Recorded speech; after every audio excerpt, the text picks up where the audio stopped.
ಪೌರಾಯುಕ್ತರ ಬಗ್ಗೆ ನಾನು ಬ್ಲೇಮ್ ಮಾಡಲ್ಲ.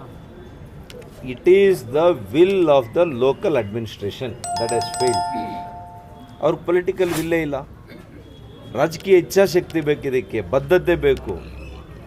ಇಷ್ಟು 1000 ಜನಕ್ಕೆ ಸೈಟ್ ಕೊಟ್ಟಿದ್ದಾರಲ್ಲಪ್ಪ, ನಾವು ಹೌಸಿಂಗ್ ಡಿಪಾರ್ಟ್ಮೆಂಟಿಂದ ದುಡ್ಡು ತಂದು ಲೇಔಟ್ ಮಾಡಿಸಿ, ರಸ್ತೆ ಮಾಡಿಸಿ, ಚರಂಡಿ ಮಾಡಿಸಿ, ಅವರಿಗೆ ಮನೆಗಳನ್ನು ಕಟ್ಸ್ಕೊಡೋಣ ಅಂತ ಯಾರಿಗೆ ಇರಬೇಕಾಗಿರೋದು?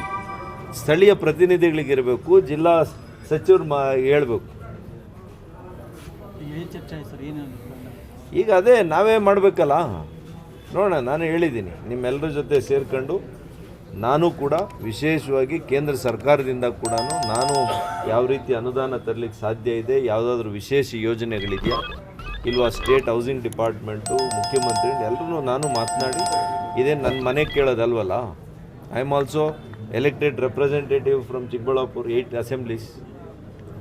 ಇಲ್ಲಿನ ಜನರಿಗೆ ನಿವೇಶನ ಕೊಡಬೇಕು, ಮನೆ ಕೊಡಬೇಕು ಅನ್ನೋದು ನಂದು ಕೂಡ ಬದ್ಧತೆ ಇದೆ. ನಾನು ಮಾತಾಡ್ತೀನಿ. ರಾಜ್ಯ ಸರ್ಕಾರ ಆಕ್ಷೇಪಣೆ ಅವರೇನು ಎತ್ತಿಲ್ಲ. To be fair to all of them, ಎಲ್ಲರೂ ಕೂಡ ಸರ್ವಾನುಮತದಿಂದ ಇದನ್ನು ಒಪ್ಪಿದ್ದಾರೆ. ಕೆಲವು ಸದಸ್ಯರುಗಳು ನಮ್ಮ ಪಟ್ಟಿಗಳನ್ನು ತಗೊಂಡಿಲ್ಲ, ಇನ್ನೂ ಕೂಡ ನಮ್ಮಲ್ಲಿ ಫಲಾನುಭವಿಗಳಿದ್ದಾರೆ ಅಂತ ಹೇಳಿದ್ದಾರೆ. ಅದನ್ನು ಕೂಡ ಪರಿಗಣಿಸ್ತೀವಿ. ಯಾಕೆಂದರೆ ಸೈಟ್ಗಳು ಕೊರತೆ ಇಲ್ಲ. ಇಲ್ಲಿ 3700 800 ಕೊಟ್ಟರೂ ಕೂಡ ಇನ್ನೂ 1000ಕ್ಕೂ ಹೆಚ್ಚು ಸೈಟ್ಗಳು ಲಭ್ಯ ಇದೆ. ಸೊ ಅವರು ಯಾರು ಕೊಟ್ಟಿಲ್ಲ, ಅವ್ರ ಲಿಸ್ಟು ತಗೊಳ್ಳಿ ಅಂತ ಹೇಳಿದ್ದೀನಿ. ಸೊ ನಾನು ಅದಕ್ಕೆ ಹೇಳಿದ್ದೀನಿ, ಪಕ್ಷಾತೀತವಾಗಿ ಇದರಲ್ಲಿ ನಾವೆಲ್ಲ ಕೂಡ ಬಡವರಿಗೆ, ನಿರ್ಗತಿಗರಿಗೆ ನಿವೇಶನ ಕೊಡೋದ್ರಲ್ಲಿ ನಾವೆಲ್ಲ ಒಂದಾಗಿ ಒಂದು ಸಂದೇಶ ಕೊಡಿ ಅಂತ ಹೇಳಿ. ಆರ್ಥಿಕವಾಗಿ ಚೆನ್ನಾಗಿರೋರಿಗೆಲ್ಲ ಸೈಟ್ಗಳು ವಿತರಣೆ ಮಾಡಿದ್ದಾರೆ ಅಂತ ಕೂಡ ಅಲ್ಲಿ ಪ್ರಸ್ತಾಪ. ಆರ್ಥಿಕವಾಗಿ ಅಂಥವ್ರನ್ನೆಲ್ಲ ಕ್ರಮ ತಗೊಂಡ್ಲಿ. ನಾವೇನು ಒಂದು ಸೈಟ್ ಕೊಟ್ಟು, ಒಂದು ಸೈಟ್ ಇರೋನಿಗೆ, ಒಂದು ಮನೆ ಇರೋನಿಗೆ 2 ಕೋಟಿ 3 ಕೋಟಿ ಅಂತ ಹೇಳ್ತೀವ? ನಿರ್ಗತಿಗರಿಗೆ ಕೊಡಬೇಕಾಗಿರುವಂಥ ಯೋಜನೆ ಇದೆ.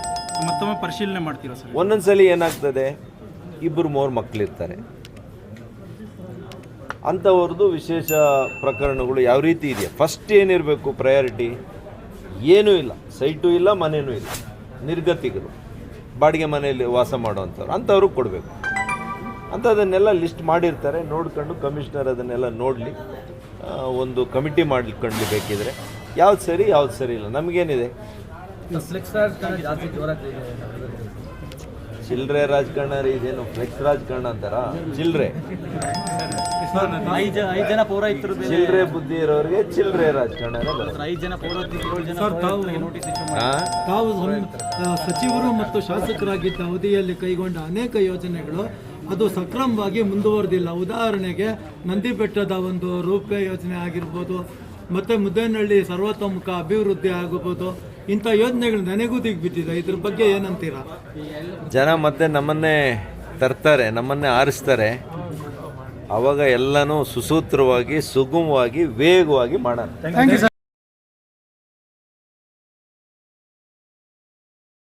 ಇವತ್ತು ನಗರದ ವಾಸಿಗಳು ಇವತ್ತು ನಾವು ಸಮಾಜದಲ್ಲಿ ವ್ಯವಸ್ಥೆ ಕಲಿಬೇಕು.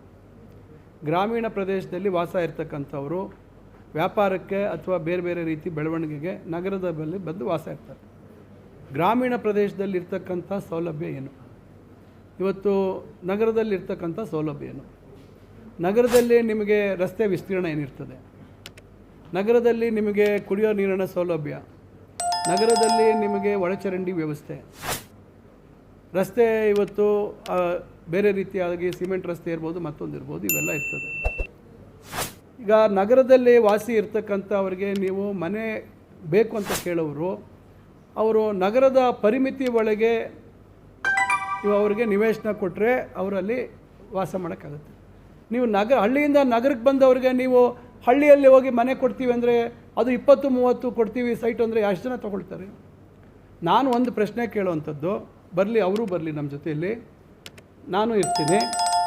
ಯಾವ್ಯಾವ ಒಂದೊಂದು ಪ್ರದೇಶ ಅವ್ರು ಎಲ್ಲೆಲ್ಲಿ ಕೊಟ್ಟಿದ್ದಾರೆ ಜಾಗ, ಯಾರ್ಯಾರಿಗೆ ಅಲಾಟ್ಮೆಂಟ್ ಮಾಡಿದ್ದಾರೆ, ಅದು ನೈಜವಾಗಿ ಮಾಡಿದ್ದಾರೋ ಇನ್ನೊಂದು ರೀತಿ ಮಾಡಿದ್ದಾರೋ ಅದ್ರ ಬಗ್ಗೆ ಆಮೇಲೆ ಚರ್ಚೆ ಮಾಡೋಣ. ಯಾರು ಪಟ್ಟಿ ಮಾಡಿದ್ದಾರೆ ಅವರನ್ನು ಬಸ್ಸಲ್ಲಿ ಕೂರಿಸ್ಕೊಳ್ಳೋಣ, ನೀವು ಪಕ್ಕದಲ್ಲೇ ಕೂತ್ಕೊಳ್ಳೋಣ, ಆ ಜನಗಳನ್ನ ಕರ್ಕೊಂಡು ಹೋಗೋಣ. ನೀವು ಇಲ್ಲಿ ಮನೆ ಕಟ್ಕೊಳ್ಳಿಕ್ಕೆ ರೆಡಿ ಇದ್ದೀರಾ ಅಂತಕ್ಕಂಥ ಒಂದು ಪ್ರಶ್ನೆಯನ್ನು ಕೇಳೋಣ. ಈಗ ಹೇಳಿದಾರಲ್ಲ 5 ಕಿಲೋಮೀಟ್ರು, 10 ಕಿಲೋಮೀಟ್ರು, 15 ಕಿಲೋಮೀಟ್ರ್ ದೂರದಲ್ಲಿ ಅಲ್ಲಿ ಅವರು ಮನೆ ಕಟ್ಕೊಳ್ತಾರಾ? ಅಲ್ಲಿ ಯಾರು ಸೌಲಭ್ಯ ಕೊಡೋದು? ಅವರು ನಗರದ ವಾಸಿಗಳಾಗಿ ಇರಬೇಕು ಅಂತಕ್ಕಂಥದ್ದು ಅವ್ರ ಬೈಕ್. ಹೌದಾ ತಾನೆ? ನಾನು ನಿಮಗೂ ಪ್ರಶ್ನೆ ಕೇಳ್ತೀನಿ. ಅವರೆಲ್ಲ ಅವ್ರಿಗೂ ನೀವು ಬೇಕಾದ್ರೆ ಹೋಗಿ ಇಂಟ್ರ್ಯೂ ಮಾಡಿ, ಅವ್ರ ಹತ್ರ ಪಟ್ಟಿ ತೊಗೊಳ್ಳಿ, ಬೇಕಾದ್ರೆ ಜಿಲ್ಲಾಧಿಕಾರಿಗಳಿಗೆ ಹೇಳಿ ಪಟ್ಟಿ ಕೊಡಿಸ್ತೀನಿ.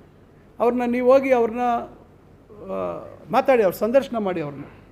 ನೀವು ಮನೆ ಕೇಳಿರೋದು ಚಿಕ್ಕಬಳ್ಳಾಪುರದ ನಗರದ ಪರಿಮಿತಿ ಅಂದರೆ ಅಕಸ್ಮಾತ್ ಅರ್ಧ ಕಿಲೋಮೀಟ್ರ್ ಆಚೆ ಈಚೆನೂ ಅಕಸ್ಮಾತ್ ಕೇಳಿದ್ದೀರಾ ಅಂತ ಕೇಳಿ, ಇಲ್ಲ ಇಂಥ ಊರಲ್ಲಿ ನಿಮಗೆ ಕೊಟ್ಟಿದ್ದಾರೆ ಅಲ್ಲಿ ಹೋಗ್ತೀರಾ ಅಂತ ನೀವೊಂದು ಪ್ರಯೋಗ ಮಾಡಿ. ದಯವಿಟ್ಟು ನಾನು ತಮಗೆಲ್ರಿಗೂ ವಿನಂತಿ ಮಾಡ್ಕೊಳ್ತೇನೆ, ದಯವಿಟ್ಟು ಅವ್ರನ್ನ ಕೇಳಿ.